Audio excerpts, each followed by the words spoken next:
WBCK, it is Monday. We're joined in the studio now by the sheriff in Calhoun County, Matt Saxton. Good morning. Good morning, Richard.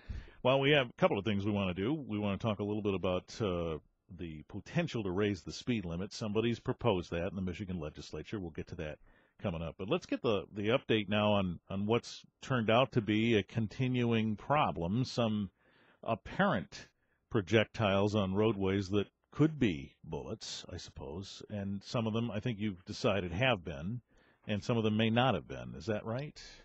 Yes, Richard. Over the last going on 2.5 months now, we have had incidents on the I roads here in Calhoun County, I-94 and I-69, that had essentially stopped as of September 3rd was the last incident out on I-69 that we had in our county.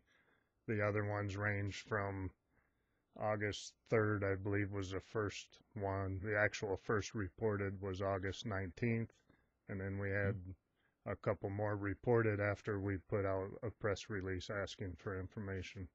So they stopped on the I roads around the last one was Thursday, September 3rd on I-69 until this past week, September 30th, Wednesday, we had 2 incidents in our county reported, one on M66 down near O Drive South in Athens Township, and we are reasonably sure that that was caused by a firearm, and we had another incident up on M66 in Penfield Township that was not reported for about 4 hours after the incident, and the person that owned the vehicle had the glass cleaned up, so we weren't able to glean any evidentiary items from that vehicle to help us in the investigation.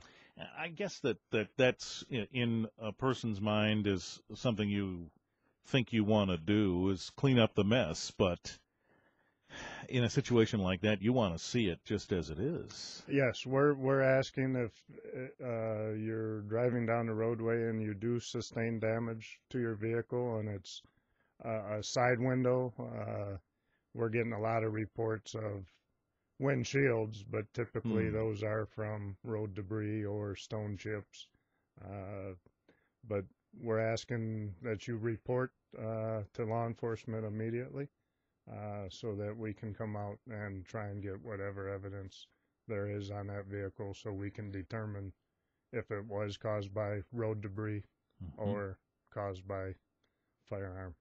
All right. We'll talk about this more in just a moment on WBCK with Sheriff Matt Saxton, 816 WBCK. Sheriff Matt Saxton is here. We're talking about these recent incidents where it appears, at least in some of them, somebody's been firing shots at cars. Are you able, insofar as you can talk about this, are you able to discern that all these cases are the same person, or they're related in some way? Well, during our investigation into this, we have kept an open mind to whether they are all connected or there may be multiple people, or even copycats. It had stopped for just a little under a month's time, and started back up. It was 4 days prior to our incident last Wednesday down here. There were 3 incidents up in Eaton County that vehicle damage sustained by a projectile, and those occurred on M roads in Eaton County as well. So we're not limiting our investigation towards one person, but we're taking all the evidence, and we have a large amount of people working this investigation, not only locally with the sheriff's office, but many local police jurisdictions here. Obviously, Eaton County, Branch County, State Police. We've used DNR, ATF, FBI. So we're definitely not taking this lightly, and we continue to investigate. We ask that drivers driving around the area here in Calhoun County or anywhere to remain vigilant and if they do see something out of place, call 911, call the non-emergency number, and report that right away so that we can get a car out and investigate that out-of-place item. Mm-hmm. And it may seem small to the person calling in, but it may be that small piece that we're looking for to help put an end to this. Well, yeah, if you're a motorist and you're driving down 94, for example, it would be unusual to glance up the embankment and see somebody walking, for example. To me, that would seem strange. Is that an example of what might be something we should tell you about? Especially out on the interstate and off the edge of the roadway, it would be out of the ordinary. Having said that, though, we're in the start of hunting season. Yes, so true. Many of the highways run along fields and woods, and you can't drive very far down I-94 or 69 and not see a tree blind or a deer blind. So unfortunately, that season is starting now, but vehicles parked in an out-of-place location or people walking, we don't care that they call that in and it ends up being a hunter. Right. We want any information brought into us to, as I said, to put an end to this. Could be what breaks the case. Right. Mm-hmm. A lot of times the smallest tip from a citizen is what helps solve a lot of crimes. So if somebody's driving along, I mean, what would you tell someone who maybe frequents some of these roads on a daily basis who might be a little concerned about this? I mean, what have you been telling people? Well, when we're looking at the M roads, generally that traffic is the folks that drive those roads drive it on a routine basis and know that something's out of place. Bus drivers, mailmen, newspaper delivery, all those folks that drive a certain route every day may see something that's out of place, and to call that in and let us know about it. We presume that the weather's going to turn at some point here soon, and it will be less comfortable to be out there stalking cars, and so maybe this thing will calm down a little bit. Well, we've had quite a few incidents. Here in the county, we've had 5 that we can confirm were caused by a firearm. Another 5 that we can't say weren't caused by a firearm, but we can't say it was not caused by road debris either, because the damage was cleaned up and fixed prior to being reported to us, so we didn't have that immediate evidence to lead us to believe fully that it was caused by a firearm. We've had an additional over 30 more reported that we can say were caused by road debris. So the numbers, 1 is bad enough, but the numbers we have had, so if you put the 5 that we can confirm and 5 that we can't, we're around 10 in our county. Eaton County's had, I believe, 4 different incidents, and Branch County has had 1 incident. Okay.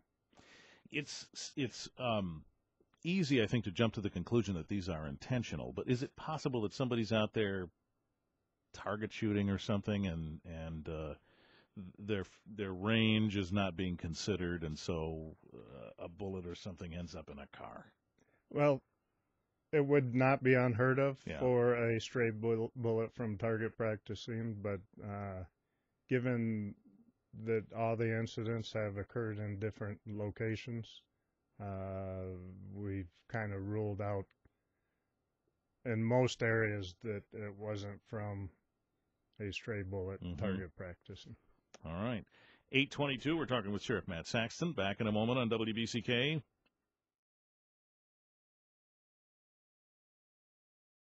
8:25 WBCK. So there's a lawmaker in Lansing, and I don't know why this makes me snicker, but a lawmaker in Lansing who thinks it's time to raise the speed limit to 80. And, you know, any of us who gets out on 94 encounters people already doing 80. Is it natural to presume that a speed limit set at a certain amount green lights somebody's mind to go faster? I've been in law enforcement for over 22 years now, and Mm-hmm. been through the changes from 55 to 60, 65, 70, Yeah. and the average traffic continues to go faster as the speed, especially on the interstates. Mm-hmm. 80 seems pretty fast to me. When you go across to Illinois, for example, they still have 65-mile-an-hour speed limits there. Well, and really, when it comes to speed limit and causes of accidents, 30% of all accidents are caused by excessive speed.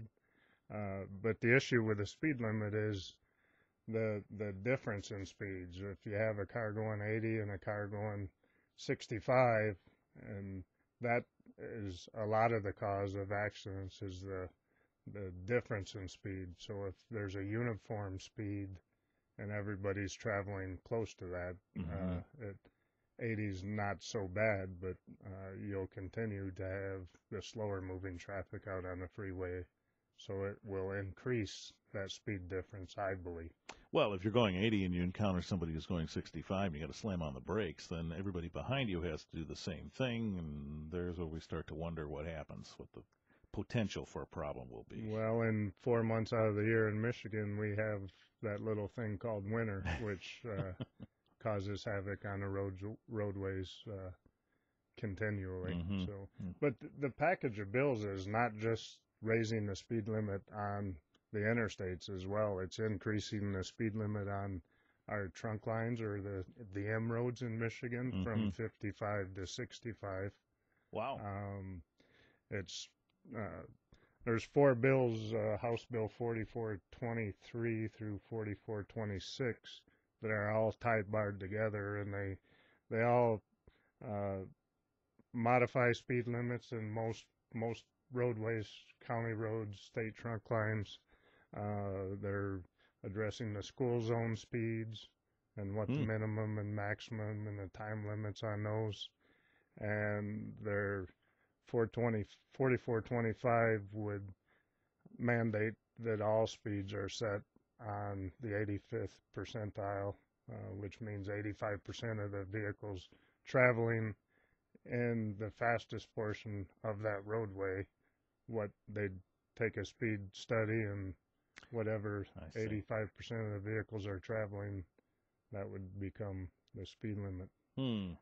And they're also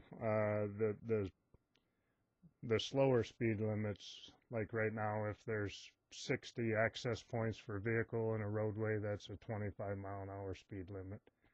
That would remain the same, but 4426 would decrease some of those 30, 35, or it would increase the number of access Mm-hmm. in the roadway to make it a 30, 35, 45 mile an hour zone. Interesting. I'm running out of time, but final question. Is there any reason from where you sit that we should increase the speed limit? Out on the interstates, I don't think it would be a big issue. They are increasing trucks to 70 along Mm-hmm. with that, but Mm-hmm. I don't see these bills going through. Personally, I think 70 is fine. People have many distractions while they're driving, and to increase that 10 miles an hour, and you still have cell phones in people's hands and radios and folks eating as they're going down the roadway. So to increase that speed, uh, decrease reaction times with all the other uh, things people are trying to do while they're driving, I don't believe would be a good thing. We'll leave it right there. Sheriff Matt Saxton, thank you. Thank Talk you. again soon. 8:30.